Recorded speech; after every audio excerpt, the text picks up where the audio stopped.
যেহেতু নিজেদের মন্দির রয়েছে, সেখানে ধুমধাম করে রামনবমী পালন হয়। আর আমাদের শহরে বাইক র্যালি হবে, তো সেটাও তোমাদেরকে দেখাবার চেষ্টা করবো।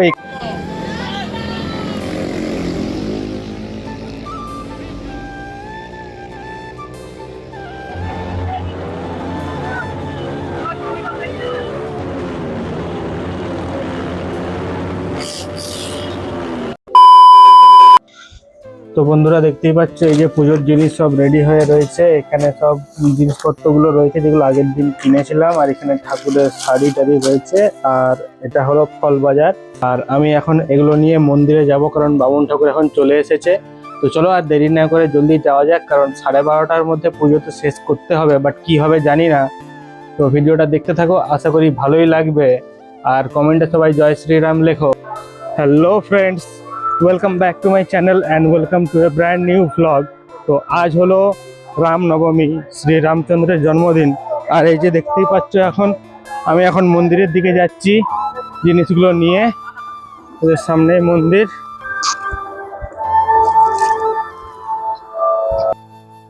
গাইজ, তোমরা যারা আমার ভিডিও সবসময় দেখো, তোমরা তো জানোই যে আজকের দিনটা আমাদের এখানে কিভাবে উদযাপিত করা হয়। আমাদের যেহেতু নিজেদের মন্দির রয়েছে, সেখানে ধুমধাম করে রামনবমী পালন হয়।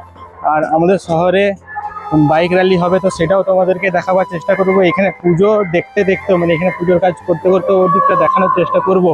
তো আমি এখন ফাইনালি মন্দিরের সামনে চলে এসেছি। আর দেখতেই পাচ্ছ পুরোহিত জেঠু তো আগেই চলে এসেছে। আর এখন পুজোর জোগাড় যন্ত্র চলছে।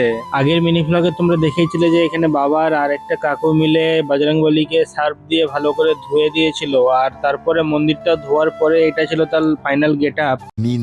কিছুক্ষণ পরে আরো সবাই আসতে শুরু করে এবং তারই মাঝে কয়েকজন এখানে ফল কেটে দিচ্ছিল এবং বাকি জোগাড় যন্ত্র আরো করছিল। আর এদিকে বাইক র্যালির প্রস্তুতি তো দেখতেই পাচ্ছ, সবাই বাইক নিয়ে চলছে মহড়ার জন্য।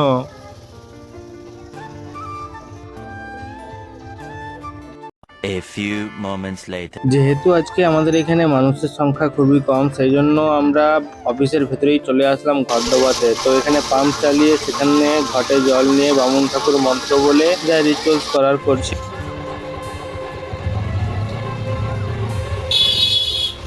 এদিকে একসাথে সব হাতে হাত মিলিয়ে কাজ করার ফলে পুজোর জোগাড়টা খুব জলদিই হয়ে গেছিল। তারপরে ফাইনালি পুজো শুরু হয়ে যায় এবং বাবা এখানে স্নান টান করে ধুতি করে বসে গেছে পুজোর সংকল্প করার জন্য, যেমনটা প্রতি বছর করে আসে।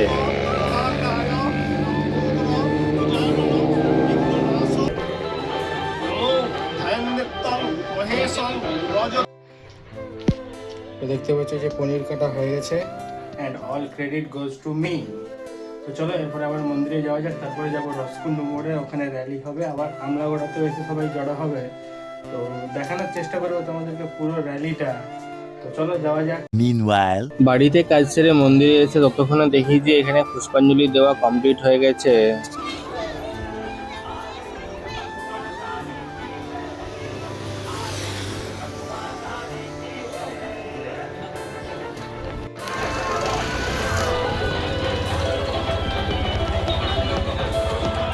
এদিকে ততক্ষণে স্নান টান করে মাও চলে এসেছিল পুজো দেখার জন্য। আর মায়ের আর বাবার ড্রেসটা দেখতেই পাচ্ছ, একদম ম্যাচিং ম্যাচিং হয়ে গেছে। এরপরে আমি চলে আসলাম আমাদের রসকুন্ডু মোড়ে ঐতিহাসিক সেই বাইক র্যালি দেখার জন্য।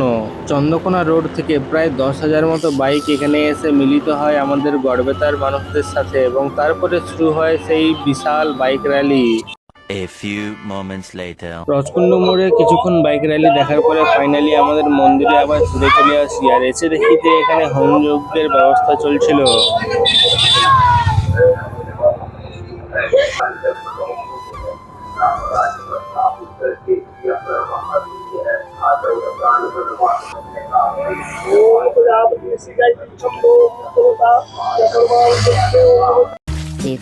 Minutes later.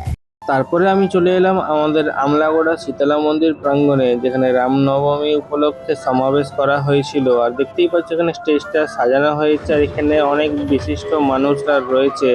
আর আমাদের রসকুন্ডু মোড়ের যে র্যালিটা দেখতে গেছিলাম, সেই গাড়িগুলো এখানে সবাই জমায়েত করেছে। আর এক এক করে এখানে সবাই খেল দেখাচ্ছে। তো চলো আজকের মতো ভিডিওটা এখানেই শেষ করছি। আশা করি ভিডিওটা তোমাদের ভালো লেগেছে, আর ভালো লাগলে অবশ্যই লাইক, কমেন্ট, শেয়ার এবং সাবস্ক্রাইব করে দিও। জানি ভিডিওটা আনতে অনেকটা লেট হয়ে গেল, বাট কি আর করবো, যখন নিয়ে চলে এসেছি প্লিজ সবাই দেখে একটু সাপোর্ট করে দিও। তো দেখা হবে আবার একটা নেক্সট ভিডিও নিয়ে। সো টিল দেন তোমরা সবাই ভালো থেকো, সুস্থ থেকো, আর হ্যাঁ, যাওয়ার আগে জয় শ্রীরাম অবশ্যই কমেন্ট করে যেও।